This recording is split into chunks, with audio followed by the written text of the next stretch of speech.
আইবো আইবো আইবো। আসসালামু আলাইকুম ওয়া রাহমাতুল্লাহি ওয়া বারাকাতুহু। সম্মানিত দেশবাসী, উনি আমার দাদা আনোয়ার আজিম। অনেকদিন হচ্ছে উনি ঈদগাহ ময়দানে যেতে পারে না। খুব একজন ধর্মপ্রাণ মানুষ ছিলেন, ধর্মভীরু মানুষ ছিলেন। বার্ধক্যজনিত কারণে সে এখন হাঁটতে পারে না, জ্ঞানও নেই। আমার দাদা জালিয়াবাড়ি ইউনিয়নের সুনামধন্য একজন মানুষ ছিলেন, অনেক দানবীর মানুষ ছিলেন উনি।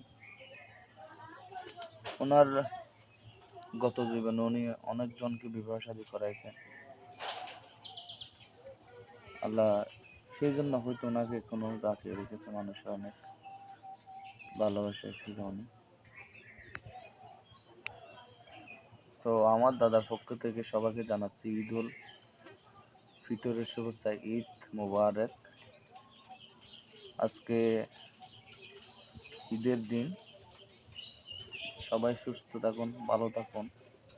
আমার দাদার জন্য একটু দোয়া করবেন, উনি যাতে আরো সুস্থ থাকতে পারে, আরো ভালো থাকতে পারে, আমাদের মাঝে যাতে আরো অনেকদিন থাকে। দাদা,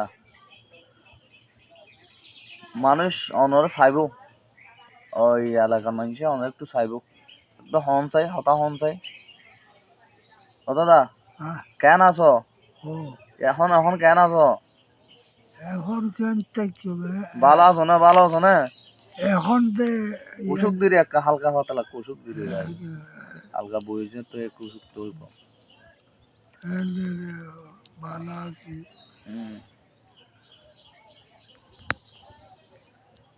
সবাইকে আবারও বলতেছি, আমার দাদার পক্ষ থেকে সমস্ত দেশবাসীকে জানাই ঈদ উল ফিতরের শুভেচ্ছা।